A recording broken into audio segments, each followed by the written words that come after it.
Hello friends, Priyanka's ডায়েরিতে তোমাদের সবাইকে ওয়েলকাম। আজকে কিন্তু একেবারে একটা অগোছালো রান্নাঘর থেকে একটা ব্লগ শুরু করছি। তো বাড়িতে গেস্ট এসেছে, আমার দাদা বৌদি এসেছে, তো তাদের জন্য রান্নাবান্না চলছে। তো ভাবলাম আজকের এই অগোছালো ভিডিওটাই তোমাদের সাথে শেয়ার করি, যে কি করে খুব চট জলদি কি করে সব রান্নাগুলোকে সেরে নেওয়া যায়। তো কি কি মাছ এনেছে চলো তোমাদের সাথে শেয়ার করি। আজকে কিন্তু সমস্ত মাছের প্রিপারেশন হবে, যেহেতু কালকে রং খেলা ছিল, তো সেহেতু প্রচুর কিছু খাওয়া দাওয়া হয়েছে, হেভি খাওয়া দাওয়া। তো সেই জন্য আজকে সব লাইট রান্না হবে এবং মাছের পরে সমস্ত প্রিপারেশনগুলো থাকবে।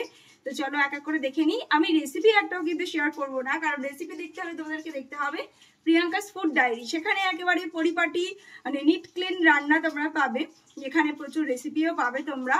আর এই চ্যানেলটায় কিন্তু আমার ডেইলি লাইফের যেগুলো স্পেশাল মোমেন্ট, তো সেগুলোই তোমাদের সাথে শেয়ার করি।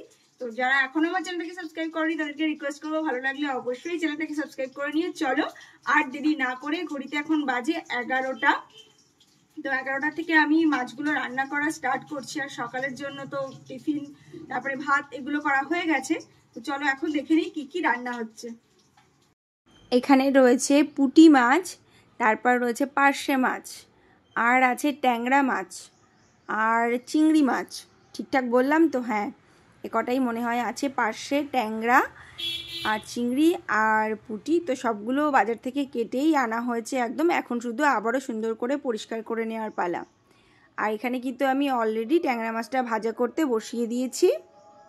আমি যেটা ঠিক করেছি, একটা কড়াইতে কন্টিনিউ মাছগুলো ভাজা করতে থাকবো। আর অন্যদিকে দেখতে পাচ্ছ ঝোলটা কিন্তু রেডি হয়ে গেছে। ট্যাংরা মাছটা দিয়ে দিচ্ছি, তাহলে কিন্তু একটা রান্না আমার কমপ্লিট হয়ে যাবে। তো খুব হালকা পাতলা রান্না হচ্ছে ট্যাংরা মাছের ঝোল আলু আর ডাঁটা দিয়ে। তো আজকে যেটা আমি ডিসাইড করেছি, যেহেতু দাদা বৌদিরা একটু লাইট মাছের ঝোল পছন্দ করে, সেই জন্য সেই হিসাবে সব রান্নাবান্না করব। আর তার জন্য আমি ট্যাংরা মাছটাকে করছি আলু আর সজনের ডাঁটা দিয়ে একটা ঝোল হবে। পার্শে মাছটাকে করব আলু দিয়ে। আর এই এত কিছু মাছের মধ্যে যেটা আমরা গত মাসে খাবে সেটা হচ্ছে পুঁটি মাছটা। তো সেই জন্য পুঁটি মাছটাকে করবো সর্ষে বাটা দিয়ে ঝাল, মানে সে সেটাই পছন্দ করে। আর হবে লাউ চিংড়ি। তো এতগুলো কখন হবে আমি জানি না, তবে এই তো একটা রান্না তো প্রায় হয়েই গেল। এক এক করে হয়ে যাবে। আমি একটা পাত্রে ভাজা বসিয়েছি, মাছগুলো পটপট করে ভাজা হবে। আর আমি অন্য আরেকটা পাত্রে কিন্তু রান্নাগুলো ঝটঝট করে ফেলবো। তো আমি সাধারণত আমাদের বাড়িতে মাছ খুব একটা কেউ ভালোবাসে না, তাই জন্য মাছ রান্না খুব একটা হয়ই না। তো কেউ যখন স্পেশালি গেস্ট আসে, তারা যখন মাছ খেতে ভালোবাসে, তো আমার তো ভীষণ আনন্দ হয়। মনে হয় প্রচুর প্রচুর মাছ রান্না করি, বেশ আনন্দ পাই, কারণ সাধারণত মাছ খুব একটা ভীষণ বাড়িতে খাওয়া হয় না।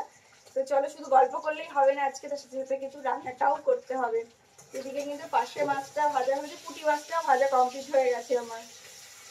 পুঁটি মাছটা তো ঝাল, সর্ষেটা একটু বেটে নেবো আর ঝালটা রেডি করে নেবো। আর কাটাকাটিও প্রায় কমপ্লিট, শুধু লাউটাকে কাটতে হবে।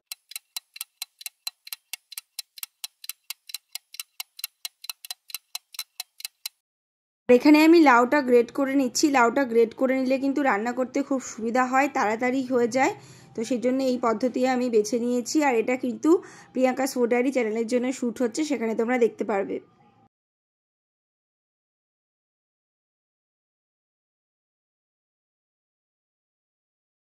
চিংড়ি মাছটা দিয়ে নামিয়ে নেবো। আর এই লাউ ঘন্টের রেসিপিটা দেখতে হলে কিন্তু তোমাদেরকে প্রিয়াঙ্কাস ফুড ডায়েরিতে চোখ রাখতে হবে, কারণ ওখানে আমি এই রেসিপিটা শেয়ার করছি। আর এবারে আমি কিন্তু বাটাটা তো বেটে নিয়েছি, এবারে আমি পুঁটি মাছের ঝালটা রান্না করে নেবো। ঝালটা ভীষণ সুন্দর দেখতে হয়েছে, আর খেতেও এটা অপূর্ব হয়েছে, দারুণ হয়েছিল। এখন বাজে ঘড়িতে ঠিক 12টা। 12টার মধ্যে কিন্তু আমার চিংড়ি মাছ কমপ্লিট, আর পুঁটি মাছটা বসানো হয়ে গেছে, ট্যাংরা মাছটা হয়ে গেছে, আর পার্শে মাছ তো আমার ভাজা করা হয়ে গেছে, ওটা রান্না করা বাকি। তো 12টার মধ্যে কিন্তু এত কিছু কমপ্লিট করে ফেলেছি, 11টা থেকে স্টার্ট করে।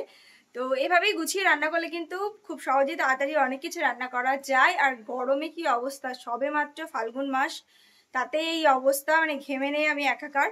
আর এবারে সময় একটু ট্রি ব্রেকের, কারণ ছেলের স্যার এসেছে পড়াতে, তো ওকে একটুখানি, স্যারকে একটুখানি চা করে দেবো, তার সাথে আমারও একটুখানি চা খাওয়া হয়ে যাবে। তো এবার একটু চা বানিয়ে নিই, তারপরে বাকি রান্নাটা হবে। কাজের ফাঁকে ফাঁকে চাটা কিন্তু আমার একটা ভীষণ এনার্জি দেয় আমাকে, তো সেই জন্যে আমি তো করে খাই মাঝে মাঝে। আর আজকে স্যারের জন্য বানাচ্ছি। আর এখানে কিন্তু পুরো ডান একসাথে কিন্তু তরকারি কেটে এবং বেটে রান্নাটা করেছি, তাও কিন্তু এত তাড়াতাড়ি হয়ে গেছে, যেহেতু দুটো কড়াইতে করেছি সেই জন্য।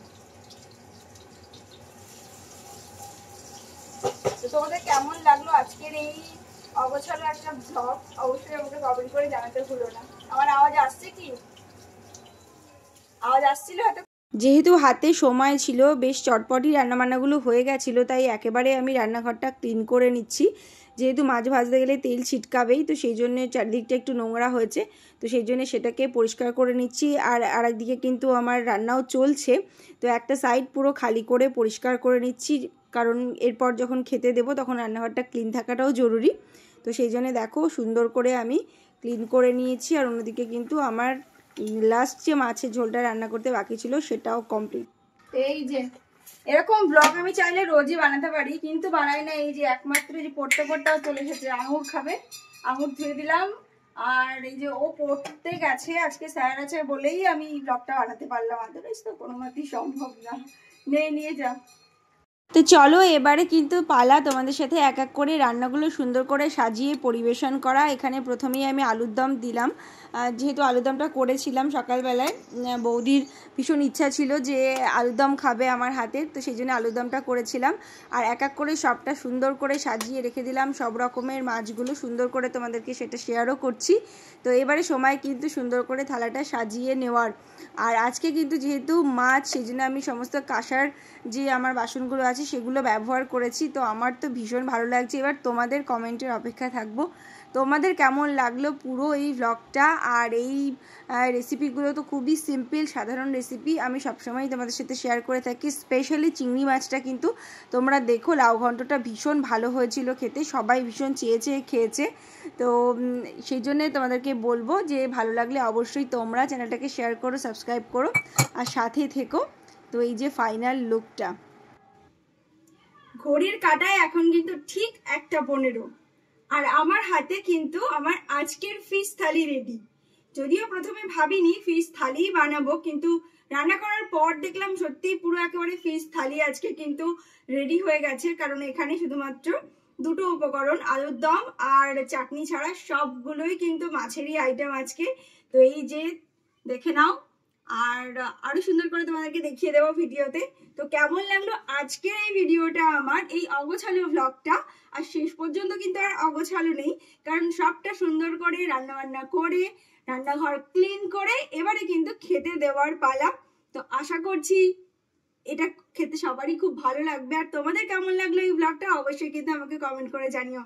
দেখা হবে আবার নতুন ভিডিওতে। আর তার আগে কিন্তু প্রচুর শর্টস ভিডিও তোমাদের জন্য থাকছে, সেগুলোও কিন্তু দেখতে ভুলো না।